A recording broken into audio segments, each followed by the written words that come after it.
All right, welcome back to WMAC Now with your host, Chuck Stevenson, coming at you with a full card Invicta FC 55 preview.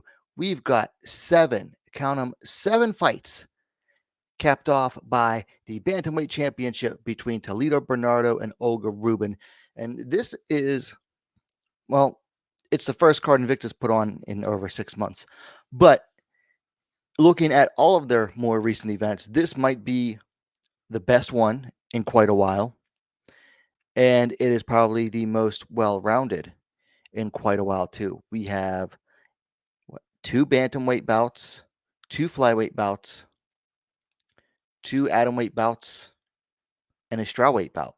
So everything but featherweight, and I'm sure there'll be a featherweight bout coming because they've got four more events scheduled this year, four or five more after this.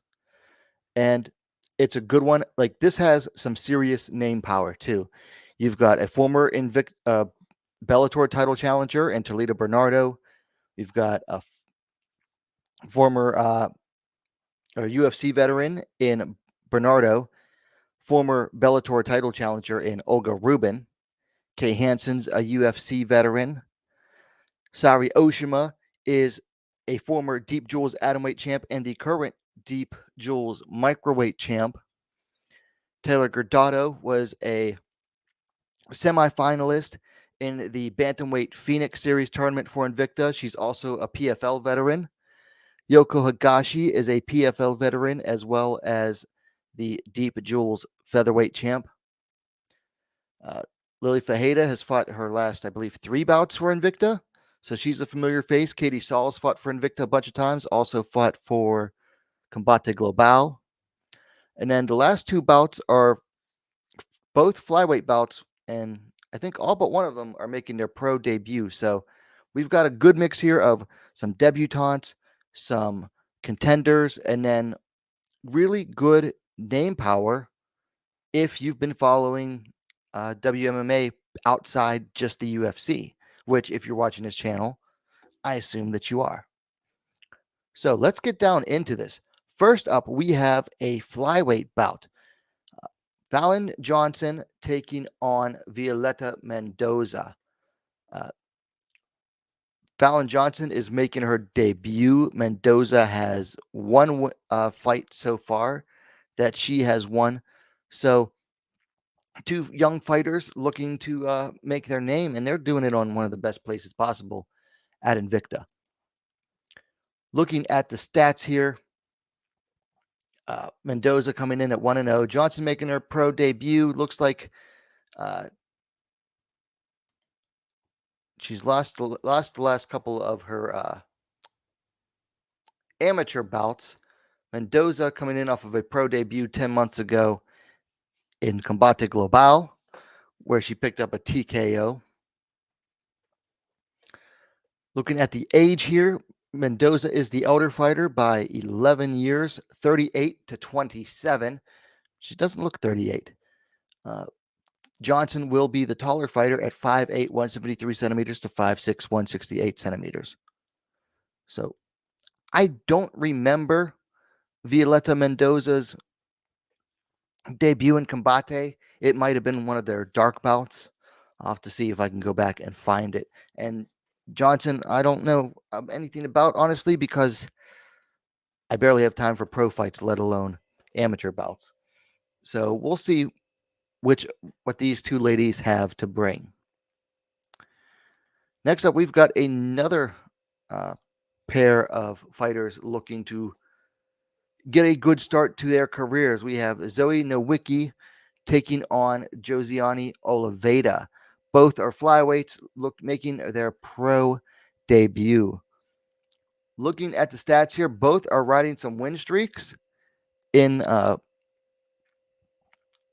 their amateur careers. Looks like Nowicki has some wins in Gamma, which is an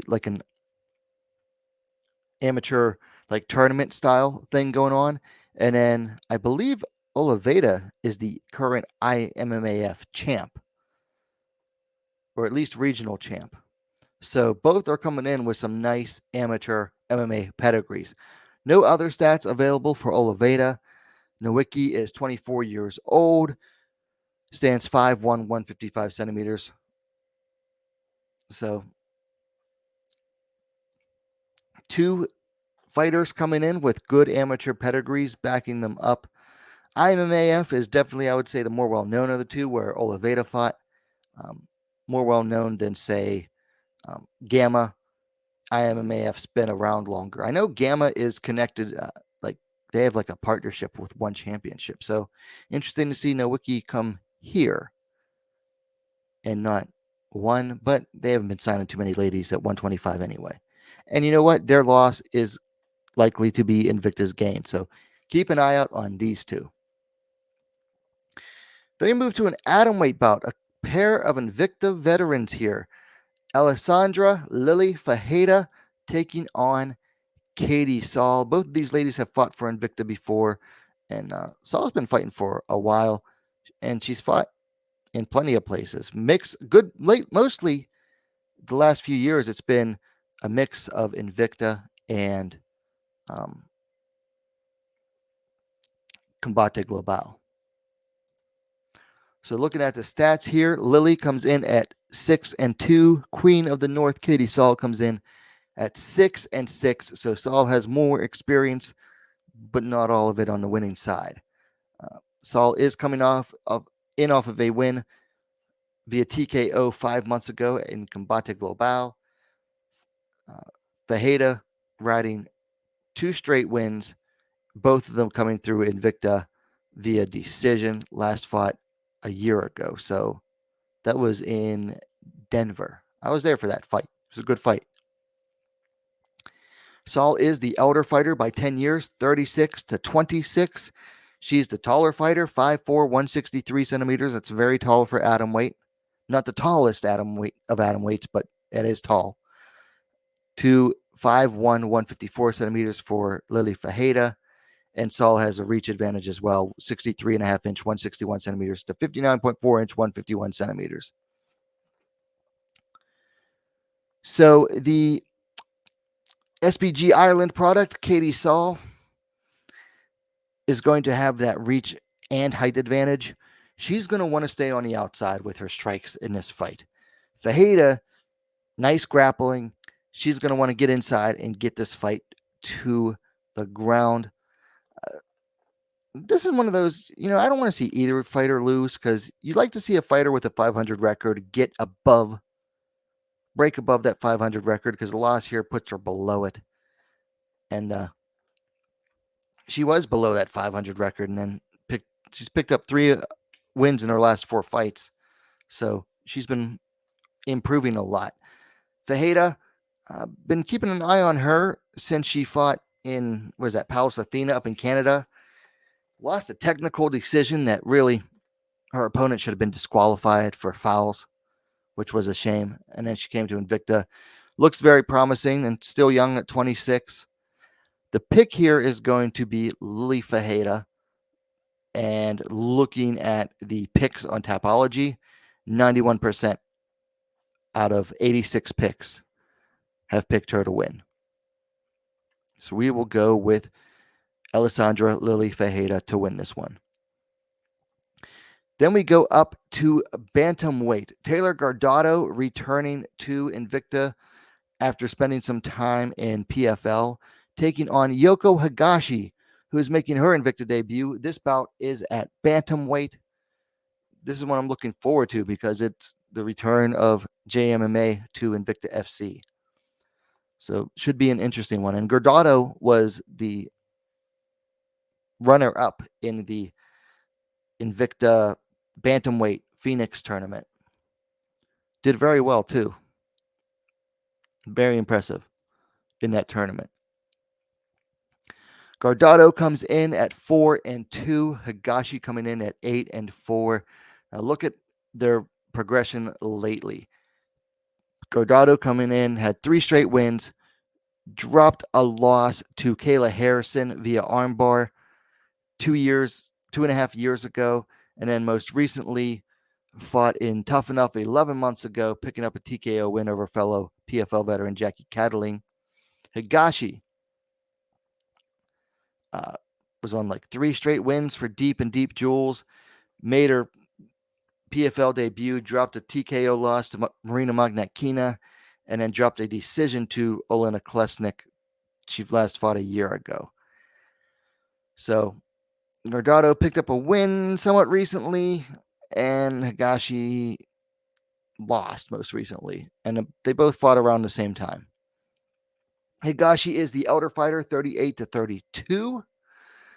Guardado slightly taller at 5'6", 168 centimeters to 5'5", 165 centimeters for Higashi. No reach available for Yoko. On Tapology, Guardado listed at 69 inches, 175 centimeters. That's a very impressive reach right there. 175 centimeter reach. Wow. Very impressive. Higashi, I would say, is more of a striker.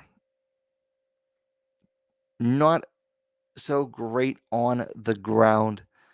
And her problem is going to be that is exactly where Taylor Guardado wants to take this bout. And she's good at getting it there. I mean, the only time I really remember her failing to get a fight to the ground was against Tanisha Tennant in the finals of the Phoenix Series tournament. And then she got armbarred by Kayla Harrison, and there's no shame in that at all. The problem is going to be that Guardado is going to be the rustier of the two, in that she fought Harrison in October of 2021, didn't fight again until July of last year, whereas Higashi has been steadily fighting up until a year ago. So both are going to be rusty, but Guardado had a long period before her last fight and has had a year since then. So that could work in Yoko Higashi's favor, but Guardado is, if she's anything, she's a worker. The pick here is going to be Taylor Guardado for me. I just have a hard time picturing Higashi keeping it off the ground and keeping it on the feet. I would give her a slight advantage on the feet, but on the ground, it's going to be Guardado. Then we move all the way down to atomweight. We have Saull Oshima making her Invicta debut, taking on Andressa Romero, also making her Invicta debut, and her atomweight debut as well. So this should be a good one. This is the fight I'm most looking forward to on this card. I've seen all of Oshima's fights except one. And 18 fights in 4 years? That's a lot of fights. Plus, the channel has sponsored her, which we will bring up again in a second. Looking at the stats, Little Giant Oshima coming in at 14-4. Gachinya coming in at 6-4-1. So Oshima definitely has more experience and a lot more wins, like over double the wins of Romero. Most recently, this year, Oshima has fought. She defeated Claire Lopez in Ryzen via submission, took that fight on short notice, and then she unified the Deep and Deep Jewels microweight titles. I don't know what. When was that? Let me see. I want to say May. That was last month, May 26th. So exactly 1 month ago at the time of this recording. Romero, on the other hand, has had some bad luck outside of her native Brazil.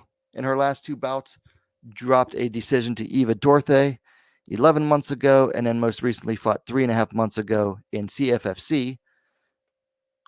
I believe that was in Florida, maybe. Dropped a decision to Fatima Klein, and she got absolutely dominated in, honestly, both of those fights. So I don't blame her for wanting to move down. Maybe she'll have some better prospects here. Romero is 1 year the elder, 30-29. For Oshima, Romero has the height advantage, 5'2", 157 centimeters to 4'11", 149 centimeters for Oshima. No reach listed on Tapology from Romero. Oshima's is 57.1 inch, 145 centimeters. So she has an even shorter reach than she is tall. Okay, so in the past, Oshima has had trouble taking on fighters who have come down in weight from strawweight. Mostly that was at the super atom weight range at 108 pounds in Japan, but she also has some wins there as well, which kind of cancel them out. The big thing is going to be if Romero can keep her on the outside of her strikes and deny takedowns. One thing about Romero is that in her last two fights, she got beat by fighters who really put the pressure on her, especially Fatima Klein, just unrelenting pressure. And Oshima is a bit of a pressure fighter too, in that she's always on looking to attack, especially if it gets to the ground. She will not stop hunting for submissions. One thing that could work against Oshima is that she is not afraid to work off of her back, and that doesn't always work out so well in North America as it might in Japan, even if she's constantly attacking for submission. So that might end up working against her. Let's see, looking at Romero's record, she doesn't have any real impressive wins. Pamela Mara was 6-2. Lenny Saddlemeyer was 12-15. She's like a journeyman fighter, journeywoman fighter. Everything else is either like has less experience. She has been fighting for a while though, like since 2017. Fought Denise Gomes, dropped a decision to Denise Gomes, UFC veteran, current UFC fighter.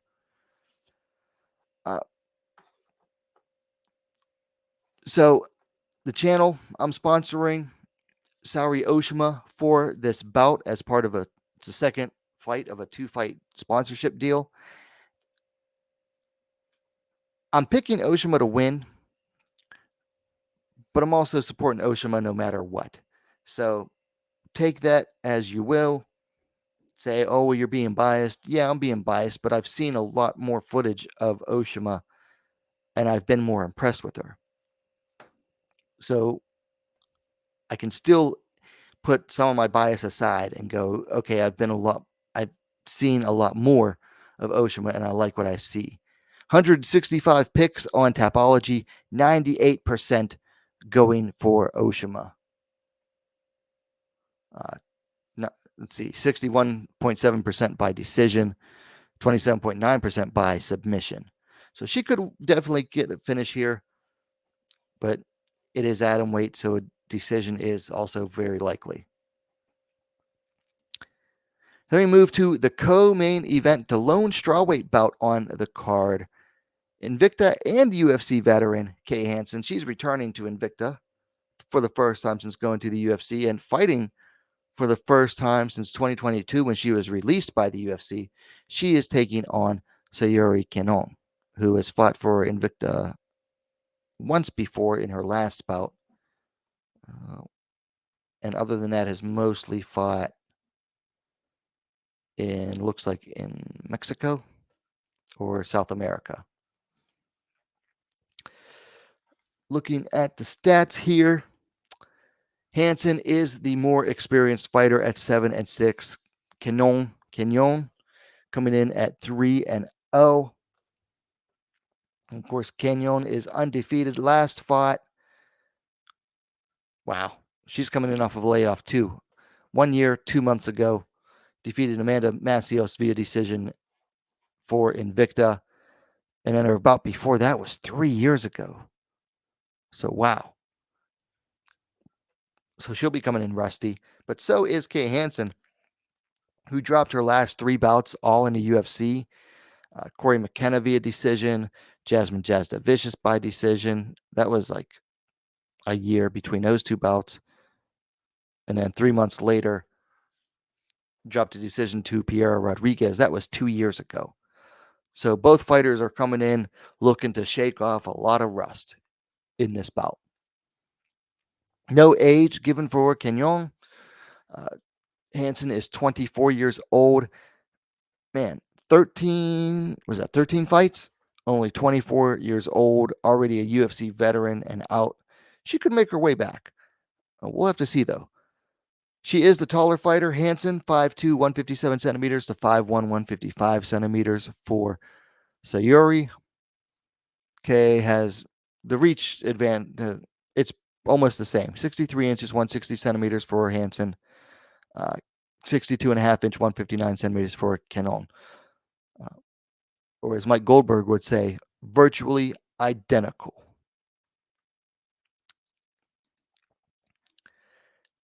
I think this fight is being set up as a big comeback fight for Hansen. She took a big break after being released from the UFC. I think she's changed her gyms up again, which she needed.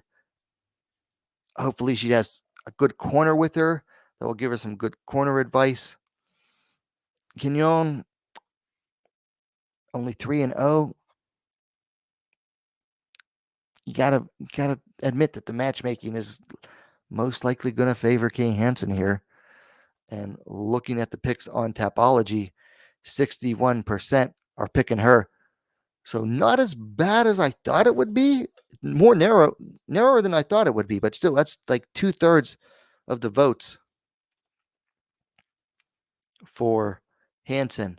39% are picking Canon. Majority of the vote picks are via decision. We'll see. Will Kay Hansen start on the road to a comeback? We shall see. Or will Sierra Canon show, hey, I'm not here to be anybody's comeback fight or tune-up fight? We shall see. So we move to the main event, Bantamweight Championship. The champ, Toledo Bernardo, making her first defense against Bellator veteran and former Bellator title challenger and former Invicta title challenger, Olga Rubin. This should be a good one. Bernardo loves to grapple primarily. Rubin is okay on the feet, but also not afraid to get down on the ground and grapple necessarily either.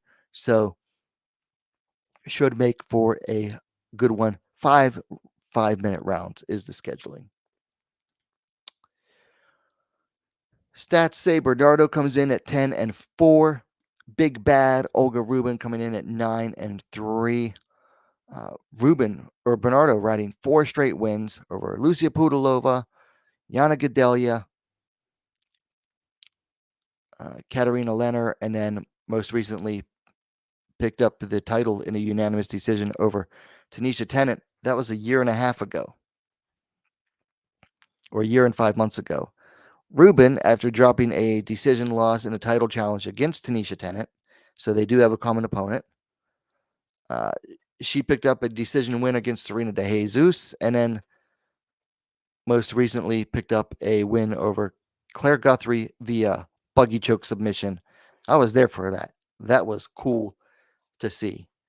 And we were all trying to figure out what the submission was over at the media table. Could not figure out what it was. We're like, nah, they're saying it's a buggy choke. None of us really thought it was. But it was. It was a buggy choke. Very nice, too.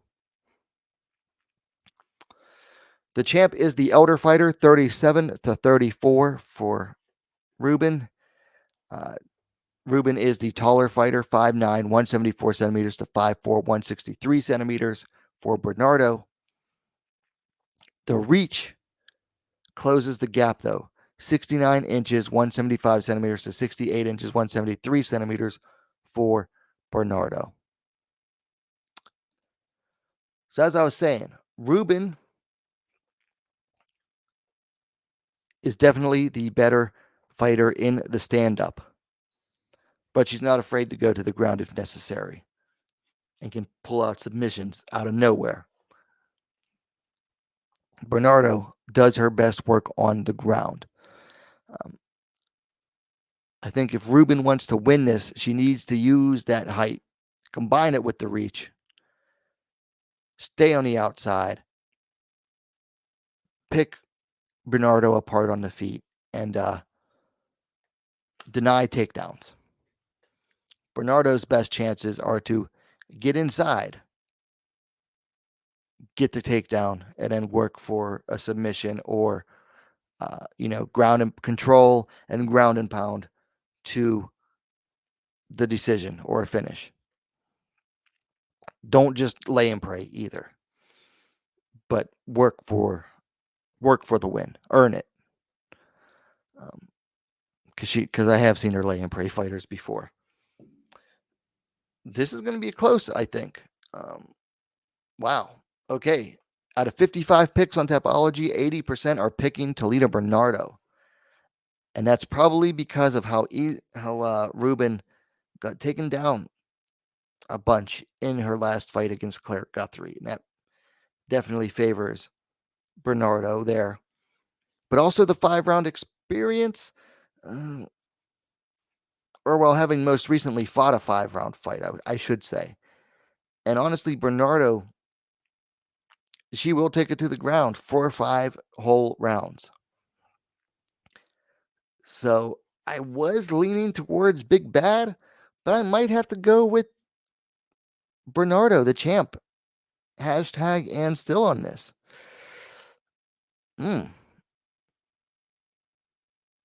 We shall see, but for now, the pick is going to be Toledo Bernardo. Now that I think about it, yeah, Rubin got taken down a lot in that last fight against Claire Guthrie, and I would say Guthrie probably has better takedowns than Bernardo, who is not afraid to dive on the ankle. But that can trip people up too. So we'll see. Can Rubin keep Bernardo off of her for the better part of 5 rounds and outstrike her, or is Bernardo going to get her down and work for a finish? For now, we'll go with Bernardo for now. So you have it. My preview for Invicta FC 55. It goes down this Friday, June 28th. 28th? Yes, June 28th. Live from Kansas City, Kansas. Open scoring will be in effect, so you will know the scores at the end of each round. Also, this is Invicta FC's debut on CBS Sports. So if you have cable, it should be available on cable. Should be, I believe CBS Sports also has an app, and you can subscribe to that as well. They have 4 or 5 events after this scheduled for the rest of the year as well. So congrats to Invicta on a really nice distribution deal. Honestly, that's the best deal they've probably had since Fight Pass. So good for them. I believe the first 3 fights are going to be live free on YouTube though. And then the next 4 will all be on CBS Sports. If you're watching internationally, check InvictaFC.com. Anyway, let me know your thoughts on the fights in the comments below. If you like the vid, like the preview, hit that thumbs up button. And while you're at it, go ahead and subscribe to WMMA Now, the best, most complete women's mixed martial arts dedicated platform on YouTube. Thanks for watching. We'll see you next time.